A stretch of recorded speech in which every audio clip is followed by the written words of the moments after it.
বাবে আটাইতকৈ দুখৰ খবৰ অসমৰ সুসাহিত্যিক হোমেন বৰগোহাঞিদেৱ আৰু নাই বৰেণ্য সাহিত্যিক হোমেন বৰগোহাঞিৰ দেহাৱসান জিএনআৰচিত পুৱা 6:58 শেষ নিশ্বাস ত্যাগ কৰে বিশিষ্ট সাহিত্যিকগৰাকীয়ে কোভিড আক্ৰান্ত হৈ সুস্থ হৈ উঠিছিল সাহিত্যিকগৰাকী জিএনআৰচিত পুৱা 6:58 শেষ নিশ্বাস ত্যাগ কৰে বিশিষ্ট অসমৰ বৰেণ্য সাহিত্যিকগৰাকীয়ে পুৱতি নিশা 3 বজাত অসুস্থ হৈ পৰিছিল হোমেন বৰগোহাঞিদেৱ আমাৰ মাজত আৰু নাই অসমৰ বৰেণ্য সাহিত্যিক বৰগোহাঞিদেৱ কোভিড আক্ৰান্ত হৈছিল কিছুদিন পূৰ্বে আৰু তাৰ পাছত তেওঁ সুস্থ হৈ উঠিছিল কিন্তু বৰ্তমান আমাৰ মাজত আৰু নাই পুৱাই আহিল সেই দুখৰ খবৰটো অসমবাসীক কন্দুৱাই আমাৰ মাজৰ পৰা আঁতৰি গ'ল অসমৰ বৰেণ্য সাহিত্যিকগৰাকী পুৱতি নিশা 3 বজাত অসুস্থ হৈ পৰিছিল হোমেন বৰগোহাঞিদেৱ অসমবাসীৰ বাবে এই মুহূৰ্তত আটাইতকৈ ডাঙৰ খবৰ শোকৰ খবৰ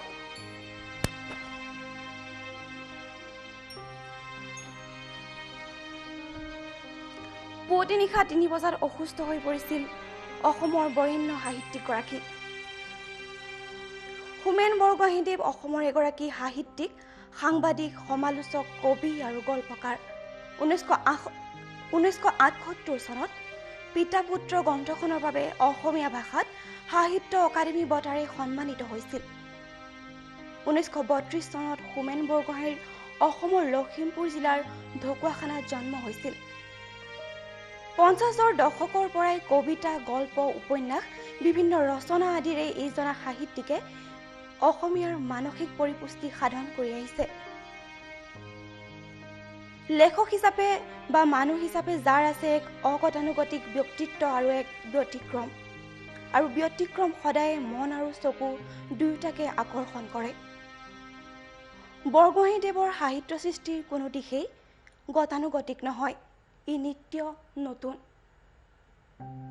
আজি সেইগৰাকী অসমৰ বৰেণ্য সাহিত্যিক আমাৰ মাজত নাই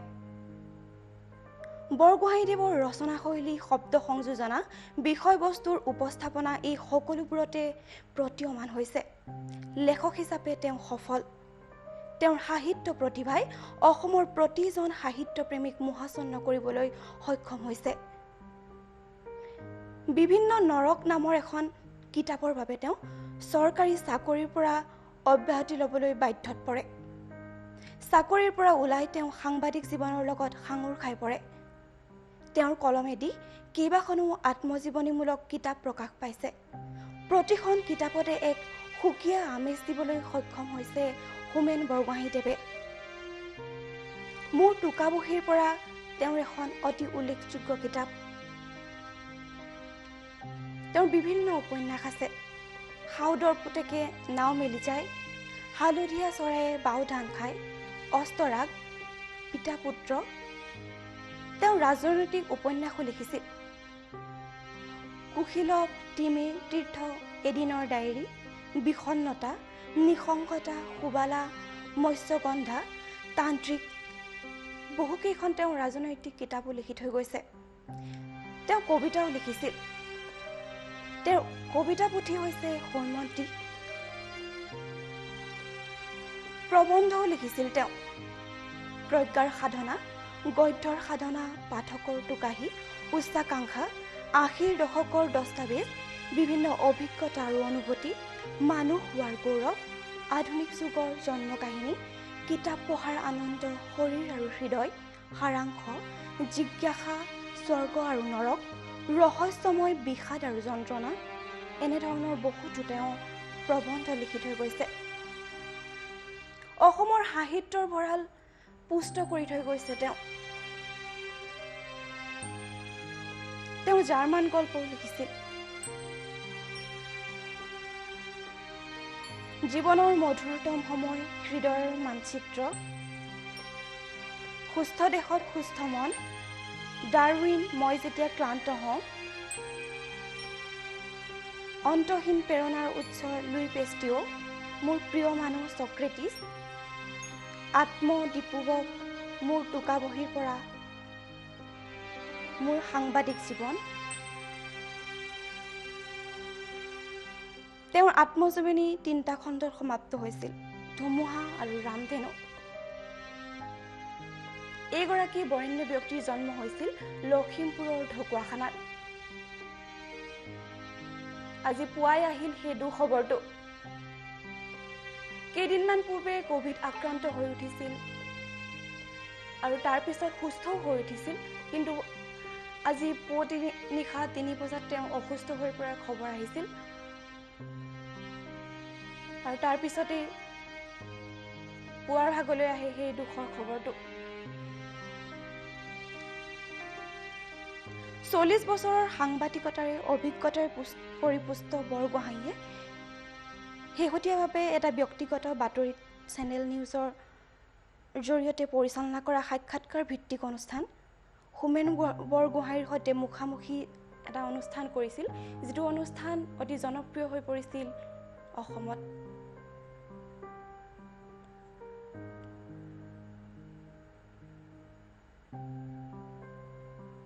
ঊনৈছশ 32 চনত জন্মগ্ৰহণ কৰিছিল হোমেন বৰগোহাঁইদেৱে লখিমপুৰৰ ঢকুৱাখানাত জন্মগ্ৰহণ কৰিছিল হোমেন বৰগোহাঁইয়ে অসমীয়াৰ সাহিত্যৰ ভঁৰাল পৰিপুষ্ট কৰি গৈছে এইজনা মহান তথা বৰেণ্য সাহিত্যিকে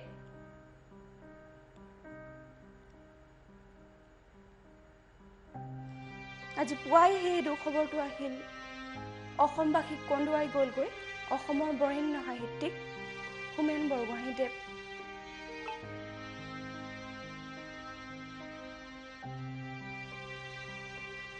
পুৱতি নিশা 3 বজাত অসুস্থ হৈ পৰিছিল বৰেণ্য সাহিত্যিকগৰাকী আৰু সকলোকে কন্দুৱাই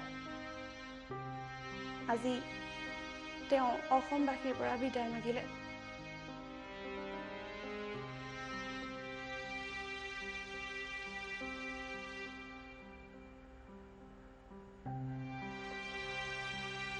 অসমৰ তেওঁ এগৰাকী সাহিত্যিক সাংবাদিক সমালোচক কবি তথা গল্পকাৰ 1978 চনত পিতা পুত্ৰ গ্ৰন্থখনৰ বাবে অসমীয়া ভাষাত তেওঁ সাহিত্য অকাডেমি বঁটাৰে সন্মানিত হৈছিল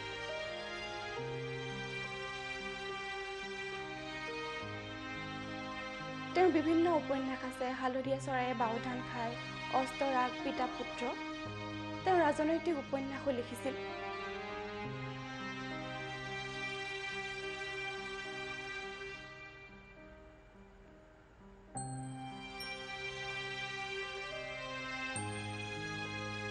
অষ্টাশী বছৰ বয়সত অসমৰ পৰা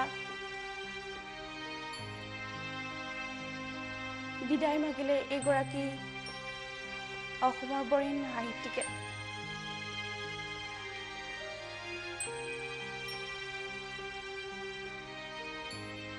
তেওঁৰ উপন্যাসসমূহ হৈছে সাউদৰ পুতেকে নাও মেলি যায় হালধীয়া চৰায়ে বাওধান খায় অস্তৰাগ পিতা পুত্ৰ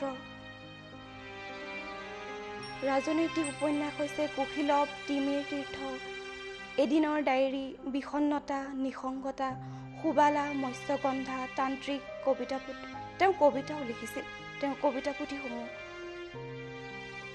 অসমত জনপ্ৰিয়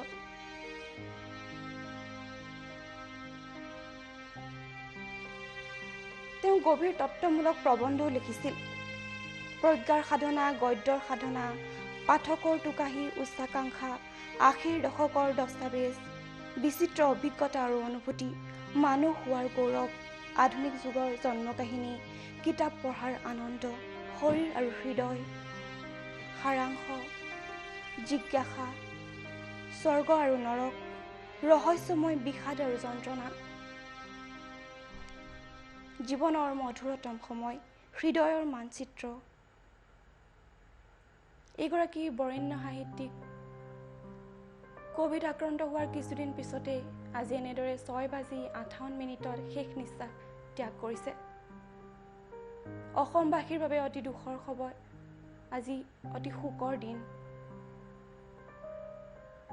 বৰগোহাঞিদেৱৰ জন্ম হৈছিল 1932 চনত লখিমপুৰৰ ঢকুৱাখানাত।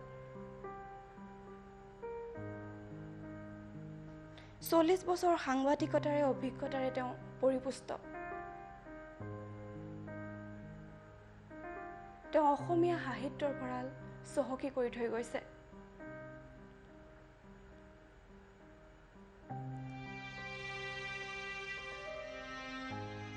আজি অসমবাসীৰ বাবে যথেষ্ট শোকৰ দিন।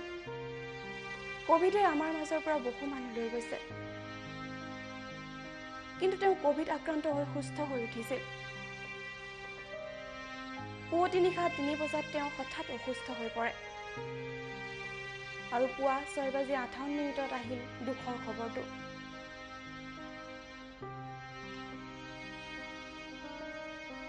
GNRCলৈ তেওঁক লৈ যোৱা হৈছিলে, কিন্তু তাতেই তেওঁ 6:58 শেষ নিশ্বাস ত্যাগ কৰিলে।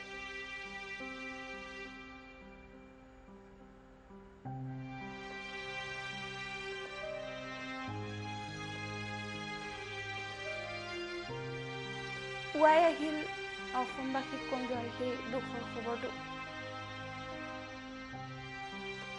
অসমৰ সুসাহিত্যিক হোমেন বৰগোহাঞিদেৱ আৰু নাই।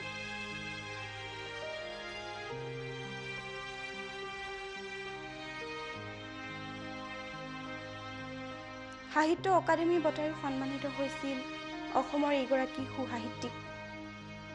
পিতা পুত্ৰ নামৰ গ্ৰন্থখনৰ বাবে তেওঁ লাভ কৰিছিল সাহিত্য অকাডেমি বঁটা।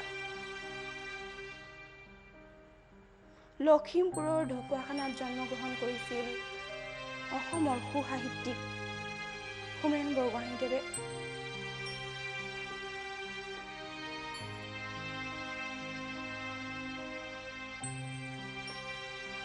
লেখক বা মানুহ হিচাপে তেওঁ অগতানুগতিক। তেওঁৰ ব্যক্তিত্বই সকলোকে মোহে আৰু তেওঁৰ সৃষ্টিৰাজিও অগতানুগতিক, নিত্য নতুন। লেখক হিচাপে তেওঁ সফল, সাংবাদিক হিচাপে তেওঁ সফল।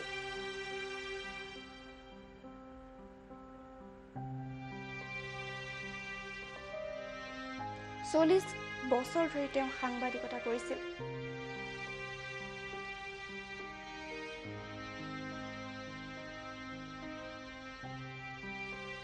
এটা ব্যক্তিগত নিউজ চেনেলত তেওঁ মুখামুখি নামৰ এটা জনপ্ৰিয় অনুষ্ঠান কৰিছিল।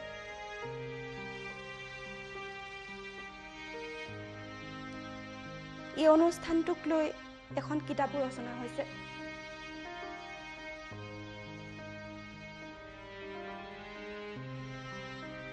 আমি অতি দুখেৰে আপোনালোকক জনাই আছো যে বৰেণ্য সাহিত্যিক হোমেন বৰগোহাঞিদেৱ আৰু নাই। GNRCত পুৱা 6:58 শেষ নিশ্বাস ত্যাগ কৰে বিশিষ্ট সাহিত্যিকগৰাকীয়ে। পুৱতি নিশা 3 বজাত অসুস্থ হৈ পৰিছিল হোমেন বৰগোহাঞিদেৱ। এইগৰাকী সুসাহিত্যিকৰ জন্ম হৈছিল 1932 চনত। লখিমপুৰৰ ঢকুৱাখানাত জন্মগ্ৰহণ কৰিছিল হোমেন বৰগোহাঞিদেৱে। তেওঁৰ উপন্যাস সাউদৰ পুতেকে নাও মেলি যায়, হালধীয়া চৰায়ে বাওধান খায়, অস্তৰাগ, পিতা পুত্ৰ, দুখন ৰাজনৈতিক উপন্যাস, কুশীলৱ, তিমিৰ তীৰ্থ, এদিনৰ ডায়েৰী, বিষণ্ণতা, নিসংগতা, সুবালা, মৎস্যগন্ধা, তান্ত্ৰিক, কবিতা পুথি, হৈমন্তী। প্ৰবন্ধ সংকলন হৈছে প্ৰজ্ঞাৰ সাধনা, গদ্যৰ সাধনা, পাঠকৰ টোকাবহী, উচ্চাকাংক্ষা, 80ৰ দশকৰ দস্তাবেজ, বিচিত্ৰ অভিজ্ঞতা আৰু অনুভূতি, মানুহ হোৱাৰ গৌৰৱ। আজি এইগৰাকী সুসাহিত্যিকৰ দেহাৱসান ঘটে।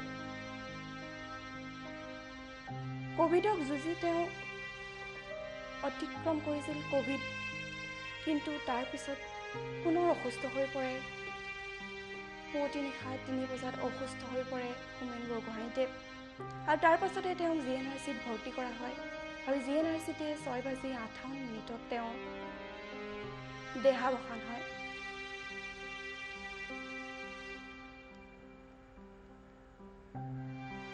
চল্লিশ বছৰ ধৰি তেওঁ সাংবাদিকতা কৰিছিল। তেওঁ প্ৰবন্ধ লিখিছিল, তেওঁ কবিতা লিখিছিল, তেওঁ ৰাজনৈতিক উপন্যাসো লিখিছিল। অসমৰ সাহিত্যৰ ভঁৰাল তেওঁ চহকী কৰি থৈ গৈছে। অসমৰ বাবে আজি অতি দুখৰ দিন।